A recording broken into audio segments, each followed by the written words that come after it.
Greetings from the Erie Coast. This is Mad Shad. Give me liberty or give me death. On March 23rd, 1775, Virginia,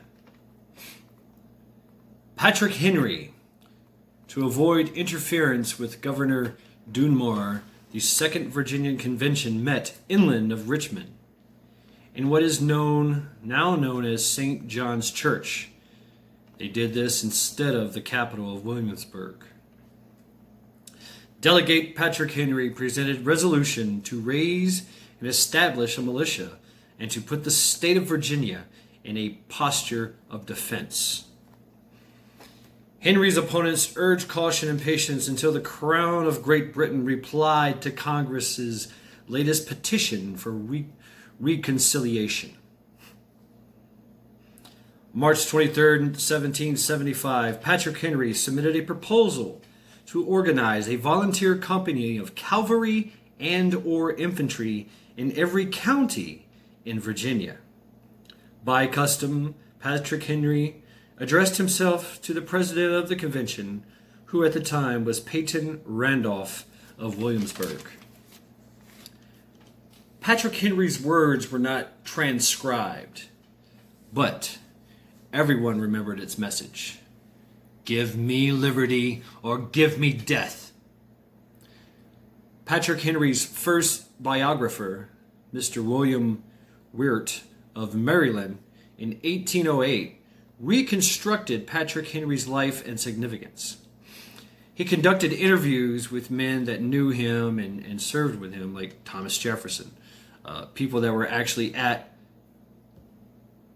the speech, was there when he did the speech.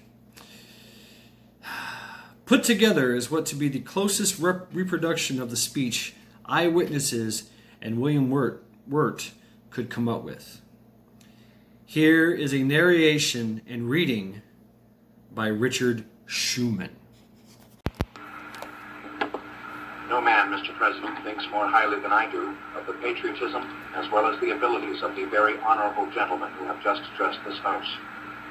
But different men often see the same subject in different lights, and therefore I hope it will not be thought disrespectful of those worthy gentlemen if, entertaining as I do, an opinion of a character very opposite to theirs, I should speak forth my sentiments freely and without reserve.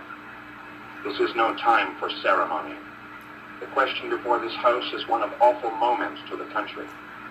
For my part, I consider it as nothing less than a question of freedom or slavery. In proportion to the magnitude of the subject ought to be the freedom of debate.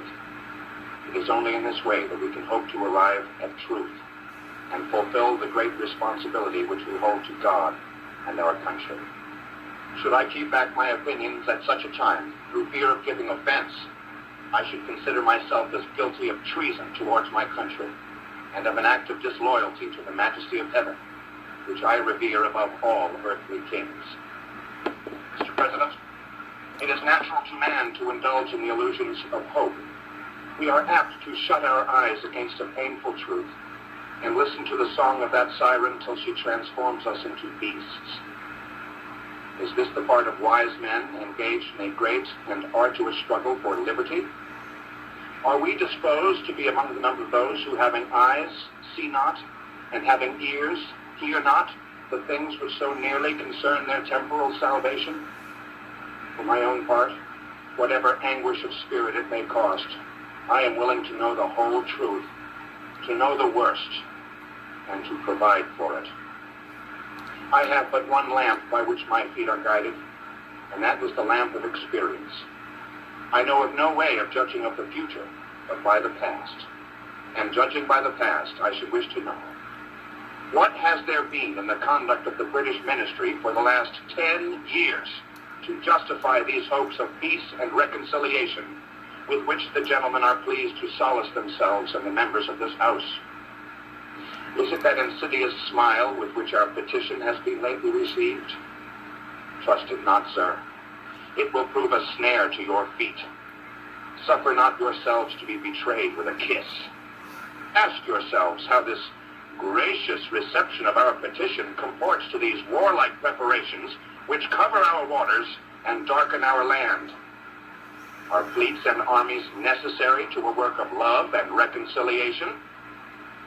Have we shown ourselves so unwilling to be reconciled that force must be called in to win back our love? Let us not deceive ourselves, sir. These are the implements of war and subjugation, the last arguments to which kings resort. I ask, gentlemen, sir, what means this martial array if its purpose be not to force us to submission? Can gentlemen assign any other possible motive to it? Has Great Britain any enemy in this quarter of the world to call for all this vast accumulation of navies and armies? No, sir. She has none. They are meant for us. They can be meant for no other. They are sent over to bind and rivet upon us those chains which the British ministry has been so long forging. And what have we to oppose them? Shall we try argument? Sir, we have been trying that for the last 10 years. Have we anything new to offer upon the subject? Nothing. We have held the subject up in every light of which it is capable, but it has all been in vain. Shall we resort to entreaty and humble supplication? What new terms shall we find which have not already been exhausted? Let us not, I beseech you, sir, deceive ourselves any longer. We have done everything that could be done to avert this storm from coming on. We have petitioned, we have remonstrated, we have supplicated, we have prostrated ourselves before the throne, and have implored its interposition to arrest the tyrannical hands of the ministry and parliament. Our petitions have all been slighted. Our remonstrances have produced additional violence and insult. Our supplications have been disregarded, and we have been spurned with contempt from the very foot of the throne. In vain, sir, after these things, may we indulge the fond hope of peace and reconciliation. There is no longer any room for hope. If we wish to be free, if we mean to preserve inviolate those inestimable privileges for which we have been so long contending, if we mean not basely to abandon the noble struggle in which we have been so long engaged, and which we have pledged ourselves never to abandon until the glorious object of our contest shall be attained, we must fight. I repeat it, sir. We must fight. An appeal to arms and to the God of hosts is all that is left us. They tell us, sir, we are weak, unable to cope with so formidable an adversary. But when shall we be stronger? Will it be the next week or the next year? Will it be when we are totally disarmed and a British guard shall be stationed in every house? Shall we gather strength by irresolution and inaction?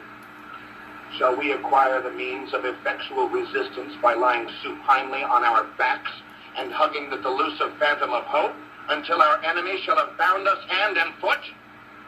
Sir, we are not weak if we make a proper use of that means which a gracious God hath placed in our power. 3 millions of people, armed in the holy cause of liberty, and in such a country as that which we possess, are invincible by any force which our enemy can send against us. Besides, sir, we shall not fight our battles alone.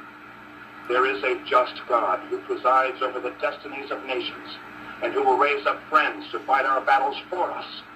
The battle, sir, is not to the strong alone. It is to the vigilant, the active, the brave. Besides, sir, we have no election.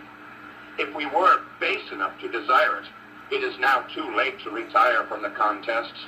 There is no retreat but in submission and slavery. Our chains are forged. Their clanking may be heard on the plains of Boston. The war is inevitable, and let it come. I repeat it, sir, let it come. It is in vain to extenuate the matter. Gentlemen may cry, peace, peace, but there is no peace. The war is actually begun. The next gale that sweeps from the north will bring to our ears the clash of resounding arms. Our brethren are already in the field. Why stand we here idle? What is it that gentlemen wish? What would they have? Is life so dear, or peace so sweet, as to be purchased at the price of chains and slavery? Forbid it, Almighty God. I know not what course others may take, but as for me, give me liberty, or give me death.